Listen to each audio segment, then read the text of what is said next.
Ambassador Elena Vasquez stood at the observation deck of the diplomatic vessel Harmony's Promise, watching the blue-green world of Zephyr Prime grow larger in the viewport. Her hands were steady as she reviewed her notes one final time, but her heart beat faster with each passing minute. This meeting could change everything for humanity. "Ambassador, we'll be docking in 30 minutes, Marcus Chen said as he entered the observation lounge. Her young aide had worked with her for 3 years, and she could see the excitement in his eyes. This was the biggest diplomatic mission either of them had ever been part of. "Are you nervous, Marcus?" Elena asked with a gentle smile. "A little," he admitted. "The Zaphirians have never agreed to talk with humans before. What changed their minds?" Elena looked back at the planet below. Intelligence reports suggested the Zaphirians were facing serious economic problems. The powerful Hegemony Coalition controlled most of the galaxy's trade routes, and smaller species like the Zaphirians were being squeezed out. Humanity's growing industrial capacity could offer them a lifeline. "Sometimes even the proudest species need help," she said. "Our job is to show them that working with humans benefits everyone." The Harmony's Promise was escorted by the frigate Defiant, commanded by Captain Sarah Rodriguez. It was standard procedure to bring military protection to diplomatic missions, though Elena hoped it wouldn't be needed. The Zaphirians had promised safe passage and full diplomatic immunity. 2 hours later, Elena stood in the shuttle bay dressed in her formal diplomatic robes. The blue fabric was embroidered with Earth's symbol and the United Nations emblem. Beside her, Marcus wore similar robes in white. Their 2 security officers, Lieutenant James Park and Sergeant Mary Williams, wore dress uniforms but carried no visible weapons. "Remember," Elena told her team as the shuttle prepared to launch, "we're here to build bridges. The Zaphirians are a proud people with ancient traditions. Show respect for their customs, and they'll respect ours." The shuttle ride to the planet's surface took 20 minutes. Elena watched through the windows as they passed over vast cities with towering spires that sparkled in the sunlight.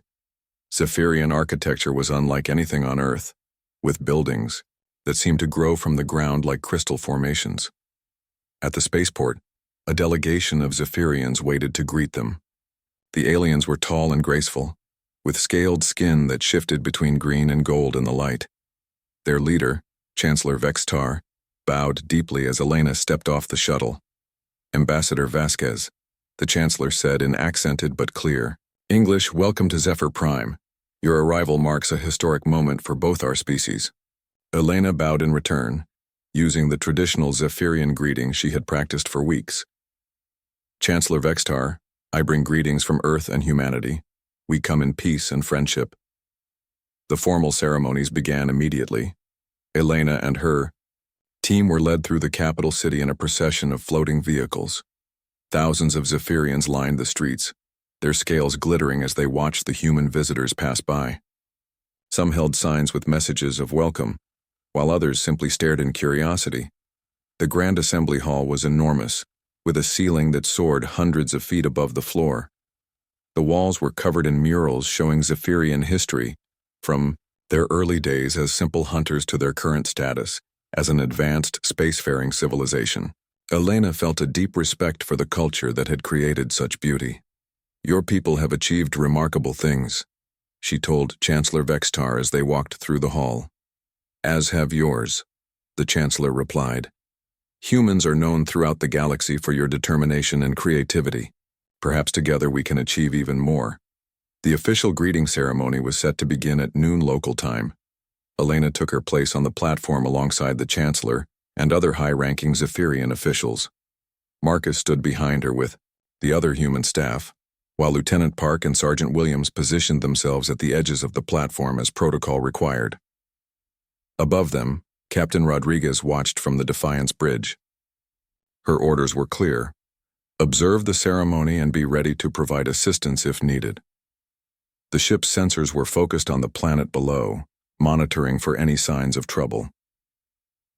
Chancellor Vextar stepped forward to address the assembled crowd.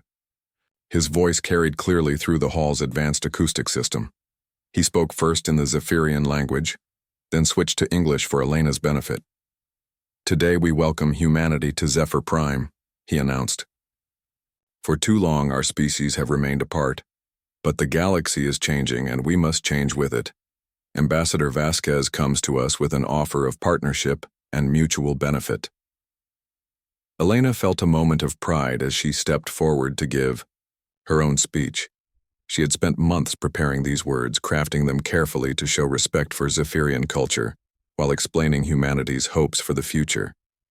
People of Zephyr Prime, she began, her voice carrying to every corner of the vast hall. I stand before you not as a conqueror or a superior, but as a friend. Humanity has learned that the galaxy is vast enough for all species to prosper, but only if we work together. She spoke about trade agreements that would benefit both civilizations. Human factories could produce goods that Zaphirians needed, while Zaphirian technology could help humanity expand into new sectors of space. She talked about scientific cooperation, cultural exchange, and the hope that their children might grow up in a galaxy where different species lived in harmony. Together we can build something greater than either of our civilizations could achieve alone, she concluded. Together we can show the galaxy that cooperation is stronger than competition. The audience applauded politely. Elena couldn't read Zaphirian expressions well, but she thought she saw approval in many faces. Chancellor Vexitar smiled as he took the podium again. Ambassador Vasquez speaks wisely, he said. Now, as tradition demands, we will share the ceremony of trust, where our species pledge to work together in good faith. Elena knew about this ceremony from her briefings. It involved drinking from a shared cup and exchanging symbolic gifts. It was an ancient Zaphirian ritual that sealed important agreements. She had brought a small piece of earth marble as her gift, carved with symbols representing peace and cooperation. But as Chancellor Vexitar raised the ceremonial cup, something went wrong. Elena's security training, learned during her years as a diplomatic officer, made her notice the tiny details that seemed out of place. Some of the Zaphirian guards had moved to new positions. Their ceremonial weapons looked too real. The Chancellor's smile didn't reach his eyes. Marcus, she whispered urgently to her aide. Something's not right. Before Marcus could respond, the world exploded around them. The blast came from beneath the platform, a massive explosion that turned the beautiful ceremony hall into a nightmare of fire and falling debris. Elena felt herself thrown through the air, her last conscious thought being that she had failed in her mission to bring peace between their species. Above the planet, Captain Rodriguez watched in horror as her sensors detected the explosion. The entire ceremonial hall was gone, replaced by a smoking crater. Emergency communications filled the radio channels as Zaphirian rescue teams rushed to the scene. Defiant to ground team, Rodriguez called desperately. Ambassador Vasquez, please. Respond. Marcus, anyone, please respond. Only silence answered her. Chancellor Vexitar appeared on the communication channel an hour later. His scales darkened with what appeared to be grief and rage. Captain Rodriguez, he said, his voice shaking with emotion. I regret to inform you that Ambassador Vasquez and her entire team have been killed in a terrorist attack. We are searching for the extremists responsible for this horrible crime. Rodriguez stared at her sensor readings. Something was wrong with the story, but she couldn't put her finger on what. The explosion had been too precise, too perfectly timed, and her sensors had detected energy signatures that didn't match typical terrorist weapons. Within hours, the Galactic Council issued a statement condemning the attack. They accepted the Zaphirian explanation and called for unity against terrorism. The galaxy waited to see how humanity would respond to the murder of their first ambassador in 50 years. They expected anger, protests, maybe economic sanctions. They had no idea what was really coming. President Catherine Morrison sat in the emergency bunker deep beneath Geneva, her face calm despite the terrible news. Around the oval table sat the most dangerous people in human space. Admiral Zhang Wei, whose fleet could crack planets. Director James Morrison, who knew secrets that could topple governments. General Sarah Okafor, whose soldiers could appear anywhere in the galaxy. And Dr. Elizabeth Harper, the woman whose research was so classified that most people pretended she didn't exist. Show me everything, the president said quietly. Director Morrison activated the holographic display. Images of the explosion filled the air above the table, along with sensor readings, communication intercepts, and intelligence reports.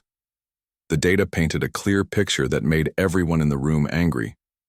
The Zaphirians planned this from the beginning, the director explained. Ambassador Vasquez was never meant to leave their planet alive.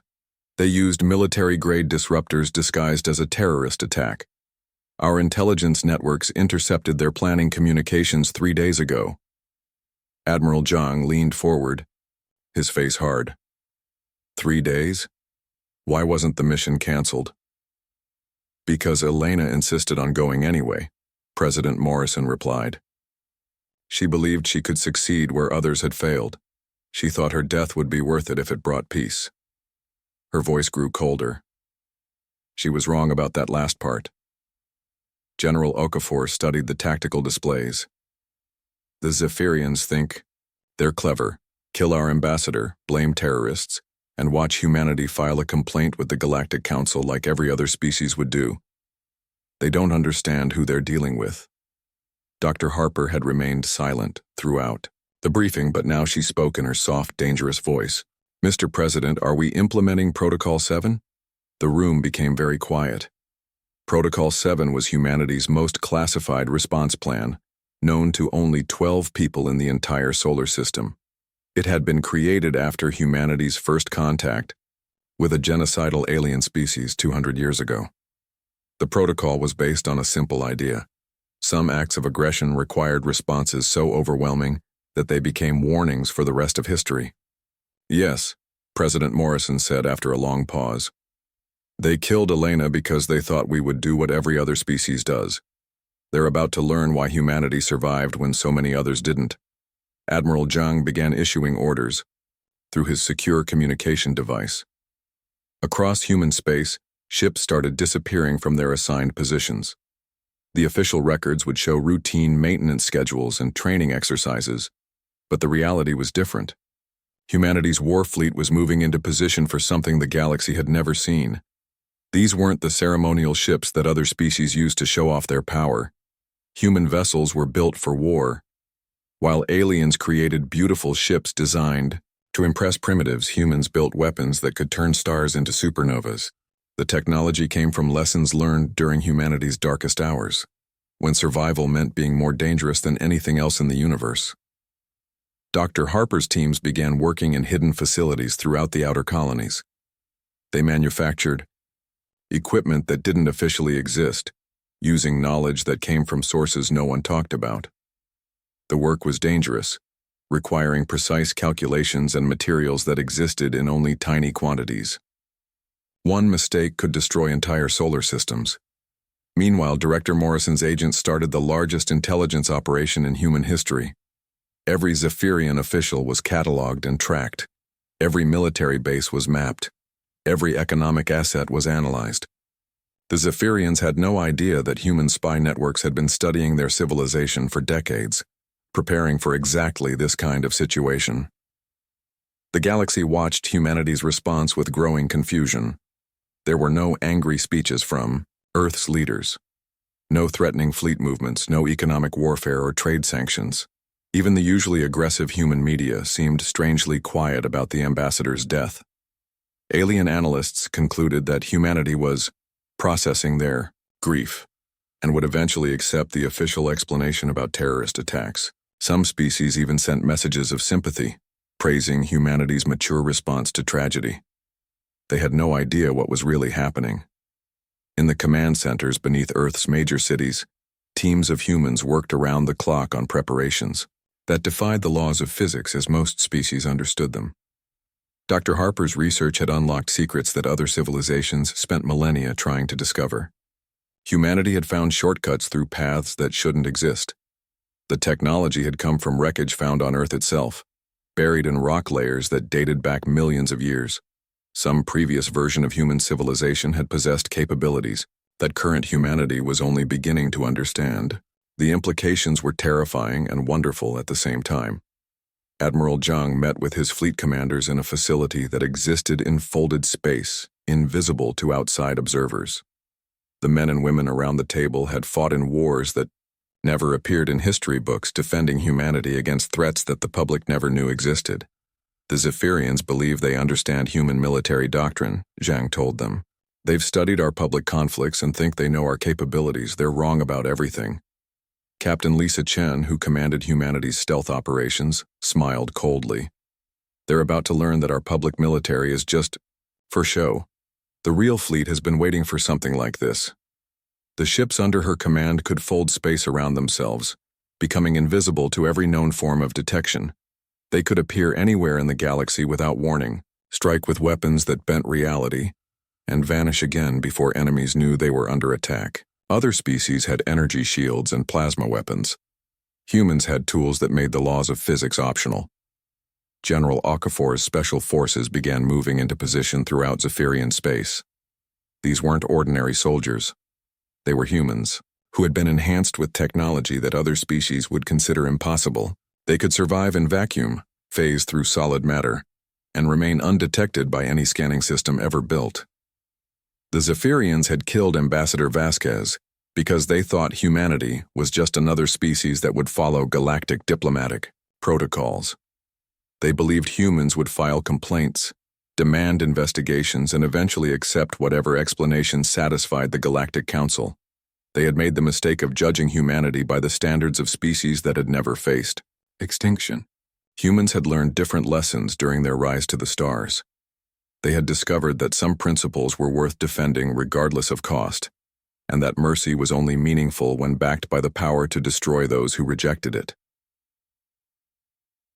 3. Weeks after Elena's death, the Zaphirian government received a simple message from Earth. It arrived on official diplomatic channels, signed with the seal of the President herself. Return our ambassador's body for proper burial. You have 72 hours to comply. The message was absurd. Everyone knew that Elena Vasquez had been vaporized in the explosion. There was no body to return. The Zaphirian chancellor laughed. When he read it, showing the message to his advisors as an example of human grief making them irrational, the reply was polite but firm. The Zaphirian government expressed sympathy for humanity's loss and offered to build a memorial to Ambassador Vasquez instead. They explained that returning her body was physically impossible due to the complete destruction caused by the terrorist attack. Chancellor Vextar even included a personal note expressing his regret that such a promising diplomatic relationship had been destroyed by extremists. He hoped that humanity would understand that the Zaphirian government had done everything possible to prevent the tragedy. The message was sent with full confidence that it would end the matter. The Zaphirians had followed all proper diplomatic procedures. They had expressed appropriate sympathy and offered reasonable alternatives. By every standard of galactic civilization, they had handled the situation correctly. They had no way of knowing that humanity followed different standards. 72 hours after the message was sent, something impossible happened in the Zaphirian home system. The primary communication relay, a massive station that served millions of beings, simply vanished. Not destroyed by weapons fire or damaged by explosions. It just stopped existing, leaving only empty space where it had been moments before.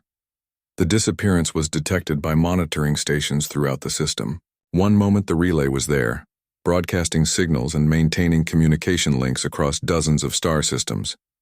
The next moment there was nothing but vacuum and confused sensor readings. Emergency teams rushed to investigate, but found only empty space. No debris, no energy signatures, no trace that the station had ever existed. The only evidence was the sudden silence from millions of communication devices that had been connected to the relay. 8 hours later, Chancellor Vexitar received another message from Earth. The words were identical to the first except for one small change. Return our ambassador's body for proper burial. You have 64 hours to comply. Chancellor Vextar stared at the message from Earth, his scaled hands shaking slightly. The countdown had dropped by exactly 8 hours. That could not be a coincidence. Somehow the humans were connected to the disappearance of the communication relay. But that was impossible. Human ships had been nowhere near Zaphirian space when the station vanished. The Chancellor had checked personally. Every human vessel was accounted for. either in Earth's solar system or at distant mining colonies. There was no way they could have been responsible. He called an emergency meeting of his military advisors. General Korth, the head of Zaphirian Defense Forces, was confident that the disappearance had a logical explanation. The relay was old, Chancellor, the general said. Perhaps it suffered a catastrophic malfunction. The human message is just coincidence. They're grieving and making impossible demands to deal with their pain. And if you're wrong? Vextar asked. Then we'll deal with whatever comes, Korth replied. Humans are clever, but they're still just one species. We have the support of the Hegemony Coalition. If humanity tries anything aggressive, they'll face the combined might of half the galaxy. The Chancellor sent another polite refusal to Earth. He explained that the Zaphirian government sympathized with humanity's grief, but returning Ambassador Vasquez's body remained physically impossible. He suggested that both species should focus on mourning their loss and preventing future terrorist attacks. 64 hours later, the Zaphirian system's largest orbital shipyard disappeared. This time there were witnesses. Thousands of workers were inside the facility when it vanished, along with dozens of ships under construction. The massive complex, which had taken decades to build and employed hundreds of thousands of beings, simply stopped existing. The economic impact was immediate. Zaphirian currency crashed as investors realized that critical infrastructure could vanish without warning. Supply chains collapsed when expected shipments failed to arrive. Millions of workers found themselves unemployed as connected industries shut down operations. Panic spread through the government. How do you defend against an enemy that can make entire space stations disappear? The Zaphirian military deployed their entire fleet, but they had no idea what they were supposed to be fighting. Chancellor Vextar received the next message exactly 8 hours after the shipyard vanished. The countdown now read 56 hours. The pattern was becoming terrifyingly clear. The Chancellor's advisors argued among themselves about how to respond. Some wanted to attack human colonies in retaliation. Others suggested appealing to the Galactic Council for protection. A few even recommended giving in to the human demands, impossible as they seemed. How do we return a body that doesn't exist? Vextar asked his science minister. We can't, the minister replied. Unless... He paused, looking uncomfortable. Unless... What? Unless the humans have technology we don't understand.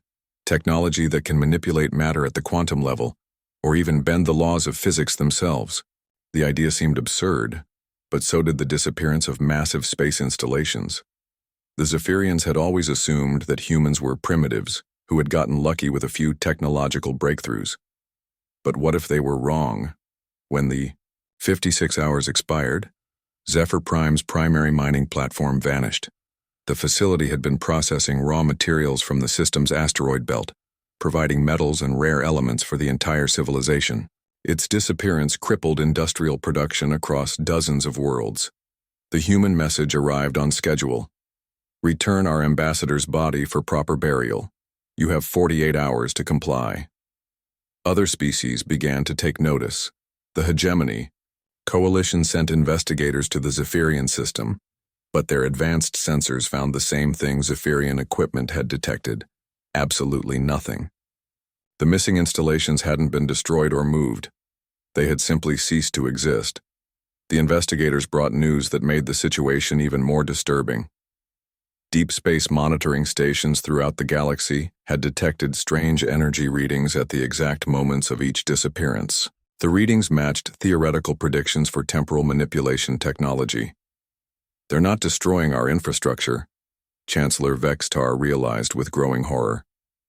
They're sending it somewhere else, somewhere in time. The implications were staggering. If humans had mastered time travel, they possessed power that went far beyond conventional military strength.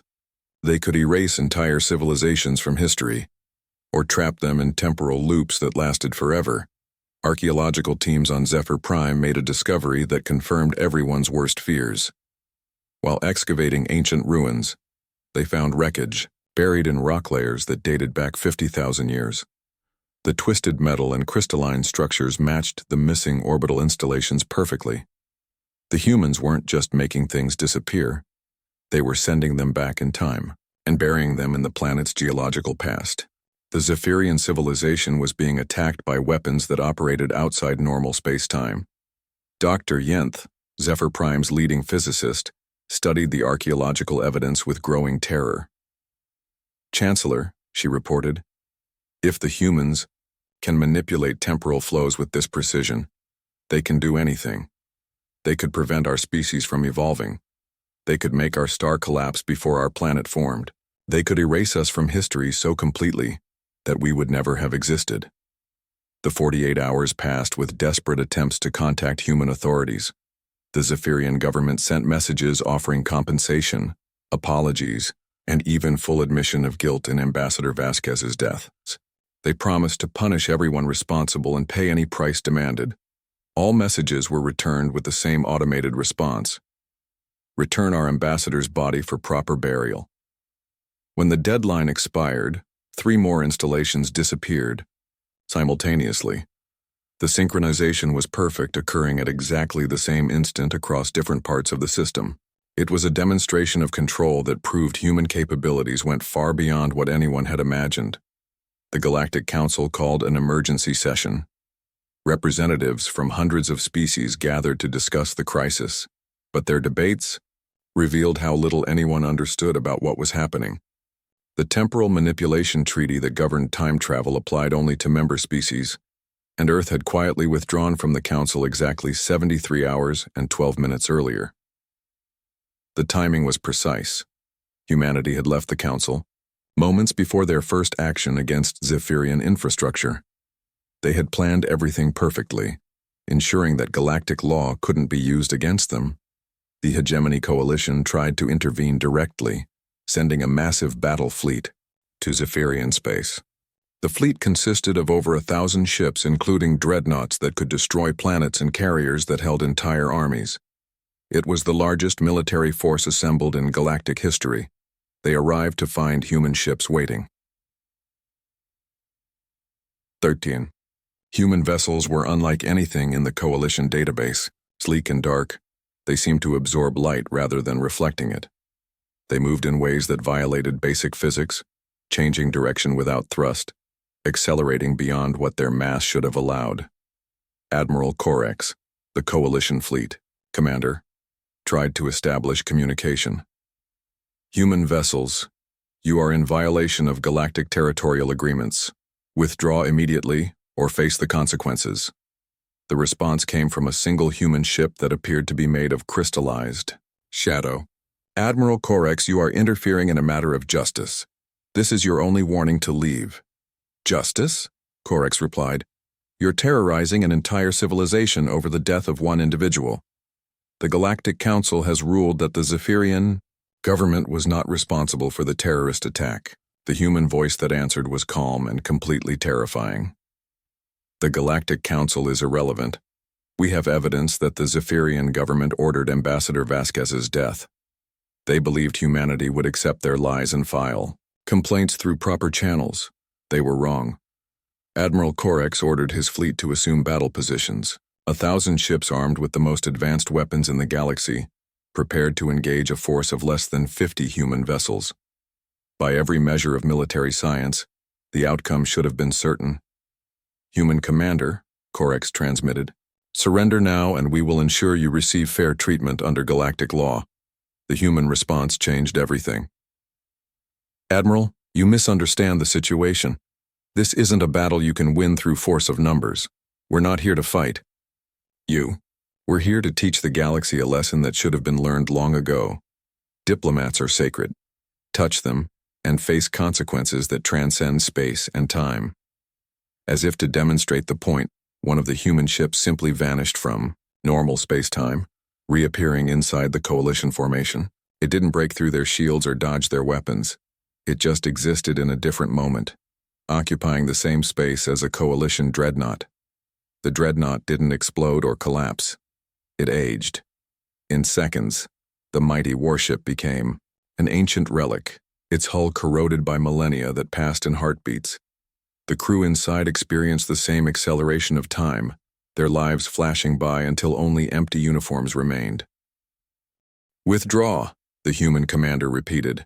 This is not your concern. Admiral Korek stared at his sensors, trying to understand what he... The final countdown reached 0 at exactly noon, Zaphirian Standard Time. As the deadline passed, something unprecedented happened across every world in Zaphirian space. Every screen, every communication device, every holographic display, even emergency systems that should have been isolated from outside signals, all activated simultaneously. The image that appeared was President Catherine Morrison, sitting calmly behind her desk in the Oval Office on Earth. She looked directly into the camera, her expression peaceful but absolutely terrifying in its certainty. People of Zephyr Prime, she began, her voice carrying to every corner of Zaphirian civilization, your government murdered our ambassador under false pretenses. They believed humanity would accept their lies and move on. They were wrong. Chancellor, Fextar tried desperately to shut down the broadcast, but nothing worked. The signal was coming from everywhere and nowhere, transmitted on frequencies that shouldn't exist, using technology that bypassed every communication protocol ever developed. President. Morrison continued speaking as if she were having a casual conversation with friends. Her tone remained calm and measured, but her words revealed the depth of humanity's knowledge about Zaphirian society. 3 weeks ago, your chancellor ordered the death of Ambassador Elena Vasquez, she said, displaying classified documents that proved the conspiracy. General Korth provided the weapons. Minister Dexon chose the location. Science advisor Yeleth designed the explosive devices. They believed a terrorist attack would give them perfect cover. The evidence was overwhelming. Recorded conversations between government officials, financial transfers to purchase illegal weapons, detailed plans for the false flag operation. Everything was displayed with clinical precision, leaving no room for doubt or denial. But President Morrison wasn't finished. She began revealing other secrets that the Zaphirian government had hidden from their own people. Economic data showing decades of corruption. Military budgets that funded personal luxuries instead of defense. Trade agreements that enriched officials while impoverishing ordinary citizens. Your leaders didn't just murder our ambassador, Morrison explained. They've been stealing from you for generations. They live in luxury while your people struggle with poverty that could have been prevented. Riots began immediately. Across Zaphirian worlds, angry citizens took to the streets, demanding answers from their government. The carefully maintained image of wise leadership crumbled as the truth spread faster than any attempt to contain it. Chancellor Vextar watched his civilization tear itself apart, knowing that President Morrison had deliberately chosen to expose the corruption. This wasn't just about Elena Vasquez's death. The humans were destroying the entire foundation of Zaphirian society. The broadcast continued for exactly 11 minutes and 47 seconds, the same length as Ambassador Vasquez's final speech before she was murdered. But the most shocking revelation came at the very end. Over the past weeks, President Morrison said, humanity has demonstrated our ability to make your infrastructure disappear. Your government assumed we were destroying these installations. That assumption was incorrect. The view behind her changed, showing impossible images. The missing communication relay was there, intact and functional. The vanished shipyard continued its work, building vessels for a civilization that existed in a different time stream. The disappeared mining platform extracted resources that would never reach their intended destination. We have placed temporal markers throughout your system, Morrison explained. Your missing installations exist simultaneously in the past, present, and future. We can return them to normal spacetime whenever we choose, or we can leave them displaced forever. The implications were staggering. The humans hadn't destroyed anything. They had simply moved critical infrastructure to other points in time, demonstrating control over the fundamental structure of reality. We could erase your species from history, President Morrison stated matter-of-factly. We could ensure you never evolved. We could make it so your star never formed. The technology exists, and we have used it before when faced with species that threatened innocent life. She paused, letting that information settle in minds across the galaxy. Every species that received the broadcast understood the message. Humanity possessed weapons that could eliminate civilizations not just from space, but from time itself. But we won't use those capabilities, Morrison continued. Because unlike your government, we believe in proportional response. We don't destroy species for the crimes of their leaders. We simply make it impossible for those crimes to continue. The broadcast ended with a new ultimatum, but this time the demand had changed.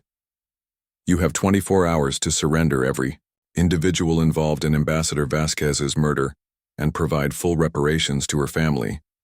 Refuse and we will demonstrate why humanity's mercy is more valuable than your pride. Chancellor Vextar stared at the blank screens, knowing that his government was finished. The riots were spreading. His own military was deserting. The economic chaos caused by the missing installations had destroyed public confidence in his leadership. But more importantly, he had seen what humanity was truly capable of. The temporal manipulation technology they had demonstrated was beyond anything the galaxy had imagined. If they could move space stations through time with such precision, what couldn't they do? His science advisor, Dr. Yenth, confirmed his worst fears. Chancellor, the energy readings we've detected suggest they've been manipulating time on a massive scale. Not just moving objects, but creating stable temporal loops that exist outside normal causality. This technology is thousands of years ahead of our most advanced theories. The Zaphirian government's response was swift and desperate. They sent emergency communications to every major power in the galaxy, begging for protection against humanity's impossible weapons. The messages painted humans as dangerous madmen who threatened the stability of spacetime itself. The response they received was not what they expected. The Hegemony Coalition, which had dominated galactic politics for millennia, through careful intimidation and economic pressure, found themselves facing a completely new situation. Their attempt to intervene militarily had ended in humiliation, when human ships demonstrated the ability to age entire dreadnoughts into dust. Coalition leader Zareth called an emergency meeting of the ruling council.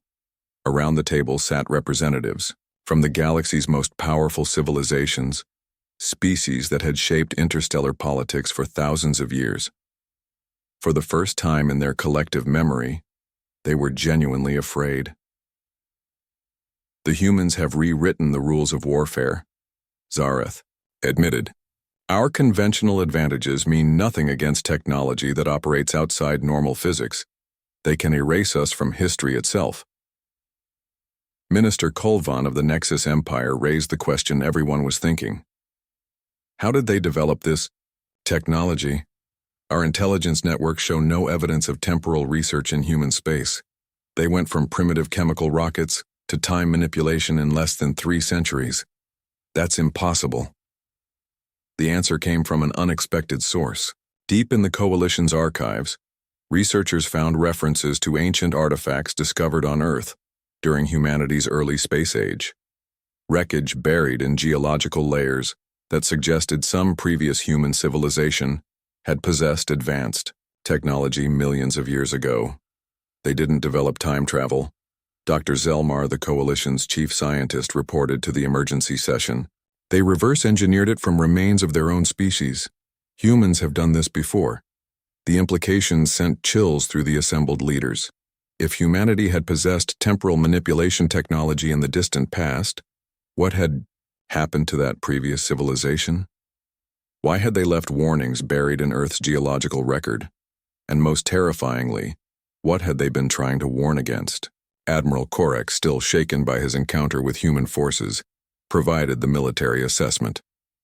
Our fleets are useless against opponents who can manipulate time itself.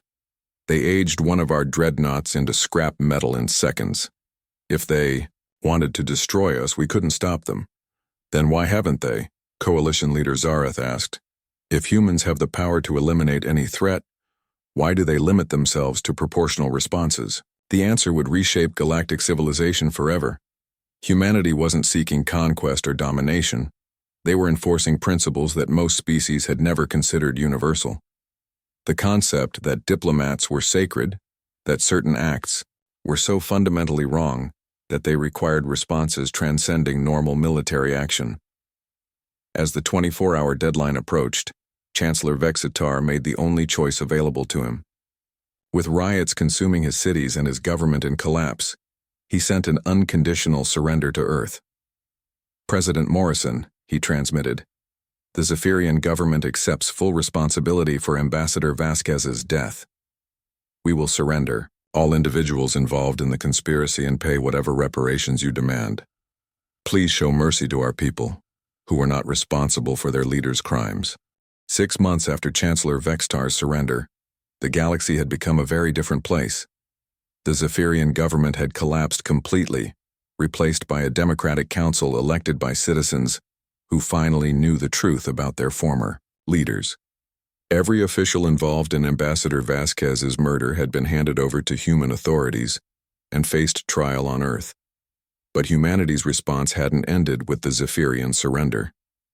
President Morrison had made an announcement that changed the fundamental rules of galactic diplomacy forever. The temporal markers remain active, she declared in a speech broadcast to every civilized world. From this day forward, humanity will monitor every diplomatic mission in the galaxy in real time. Any species that harms a diplomat of any race will face temporal correction. The implications were staggering. Humanity had appointed itself the guardian of diplomatic immunity for all species. The Galactic Council, faced with a fait accompli, had no choice but to formally recognize Earth's new role as protector of interstellar diplomacy. Dr. Elizabeth Harper stood in her laboratory beneath the Swiss Alps, studying readouts from the Temporal Monitoring Network. The technology still amazed her, even though she had spent decades reverse engineering it from the ancient wreckage found on Earth. Humanity's previous civilization had left them tools to reshape reality itself. Dr. Harper, her assistant called from across the laboratory, "We're getting strange readings from the Andorian system. It looks like their government is planning to arrest the Nexus ambassador during tomorrow's trade negotiations." Harper smiled coldly. "Send them a warning. If they proceed with their plan, they'll discover why diplomatic immunity is now enforced across space and time." The message was simple and effective. Within hours, the Andorian government announced that the trade negotiations would proceed with full diplomatic protection for all participants. They had learned from the Zaphirian example. Across the galaxy, diplomatic missions that had been dangerous for centuries suddenly became safe. Species that had routinely murdered ambassadors to send political messages found themselves unable to act on such impulses. The knowledge that humanity was watching, ready to respond with weapons that transcended normal physics, changed everything. Admiral Zhang Wei reviewed reports from his hidden fleet positions throughout known space. Human ships, invisible to conventional sensors, maintained constant surveillance over every major diplomatic facility. The network was so comprehensive that no ambassador of any species could be harmed without immediate detection. "Admiral," Captain Chen reported from her stealth cruiser in the Rigel system, "the Hegemony Coalition is holding secret meetings about the new diplomatic protocols. They're calling it an unacceptable limitation on sovereign authority." "Let them complain," Zhang replied. "They had thousands of years to protect diplomats voluntarily. Since they failed, humanity will enforce the standards they should have maintained themselves." The Hegemony Coalition's attempts to challenge human authority had failed spectacularly. Their military forces were useless against opponents who could age battleships into scrap metal or displace entire fleets through time. Economic sanctions couldn't affect a species that had access to resources from multiple temporal periods. Coalition leader Zareth had tried one final diplomatic approach, meeting with President Morrison in Geneva to negotiate some limitation on human temporal monitoring. The conversation had been brief and enlightening. "President Morrison," he had said, "your species has fundamentally altered the balance of galactic power. The Coalition has maintained peace for millennia through careful negotiation and economic pressure. Your intervention disrupts systems that have worked for countless generations." Morrison's response had been typically human. "Your systems worked for the powerful at the expense of the weak. Diplomats died because you found their deaths politically convenient. That ends now permanently. And if we refuse to accept human authority over galactic affairs?" Zareth had asked. Morrison had smiled the same gentle smile she wore while ordering the displacement of Zaphirian infrastructure. Then you'll discover that your authority was always an illusion. Real power isn't the ability to intimidate others. It's the capacity to make evil actions impossible to repeat. The Hegemony Coalition had left Earth with a new understanding of humanity's position in the galaxy. They weren't dealing with another ambitious species seeking to expand their territory. They faced beings who possessed technology that could rewrite the fundamental laws of reality, and who used that power to enforce moral principles rather than political advantage. Elena Vasquez's memorial library had become the most visited site on Earth. Representatives from hundreds of species came to pay their respects to the woman whose death had changed galactic civilization forever. The building itself was beautiful, constructed with architectural elements from every known spacefaring race. President Morrison stood in the memorial central hall, reading the inscription that covered the main wall in dozens of languages. Diplomats are sacred across space and time. Their mission is peace, and their protection is the responsibility of all civilized beings. A young journalist from the Centauri News Network approached with a question that had been asked many times since the crisis ended. Madam President, do you ever regret the extreme measures humanity took? Some beings say you've become the galaxy's dictator, enforcing human values on everyone else. Morrison considered her answer carefully. Elena believed that words could solve any problem, that understanding could bridge any gap between species. The Zaphirians killed her for that belief, thinking they could profit from destroying hope itself. She gestured toward the memorial around them. We didn't make humanity the galaxy's police force by choice. We took that responsibility because every other species had proven they couldn't protect the people who work for peace. Now no diplomat can be murdered for political convenience. That's Elena's true monument. The journalist pressed further. But critics say humanity has become too powerful. You can erase entire civilizations from history. Doesn't that kind of power inevitably corrupt those who wield it? Morrison's smile was sad but determined. Power corrupts when it's used for personal gain. We use our capabilities to make the galaxy safer for people like Elena, beings who believe in cooperation instead of conquest. That's not corruption, that's justice. As she spoke, temporal monitoring stations throughout human space detected attempts by 3 different species to harm diplomatic envoys. In each case, the responsible governments received immediate warnings about the consequences of proceeding. In each case, the planned attacks were canceled within hours. Dr. Harper's teams had returned the displaced Zaphirian installations to normal spacetime, but with modifications. Each structure now bore a small plaque with Ambassador Vasquez's name and the inscription that had become humanity's diplomatic doctrine. Diplomats are sacred. Remember this. The galaxy had learned to remember. Species that had routinely used violence against diplomatic missions for thousands of years found themselves unable to contemplate such actions. The knowledge that humanity was watching, ready, to respond with consequences that transcended space and time, had created a peace that traditional military forces never could have achieved. General Okafor met with her special operations commanders in a facility that existed in folded spacetime, reviewing the success of their mission. The soldiers around her had capabilities that most species would consider godlike, but they used their powers to protect the weak rather than dominate them. Ma'am, Colonel Torres reported, diplomatic missions throughout the galaxy report 0 casualties this quarter. For the first time in recorded history, no ambassadors have been killed, kidnapped, or seriously threatened. Elena would be proud, Okafor replied softly. She wanted to create a universe where different species could talk instead of fight. We've given her that universe. The transformation went deeper than simple fear of human retaliation. Species throughout the galaxy had begun to internalize the principle that diplomats were sacred. The idea spread from government to government, becoming part of the fundamental laws that governed civilized behavior. Children grew up learning that harming someone who worked for peace was the most evil act imaginable. Universities taught courses on diplomatic ethics that had never existed before.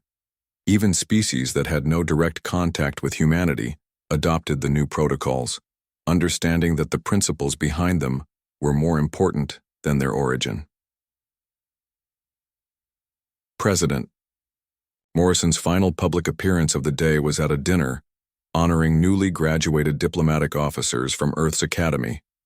These young people would carry humanity's message of protected peace to every corner of the galaxy, knowing they were safer than any diplomat in history. "You represent the best of humanity," she told them. "You'll speak for our species in negotiations that could shape the galaxy's future. But more importantly, you'll demonstrate that diplomacy works when everyone knows it's protected by absolute force." As the evening ended, Morrison looked out at the stars from her office window. Elena Vasquez had died believing that words could change the galaxy. In a way, she had been right. It just took weapons that could reshape reality to make those words finally matter.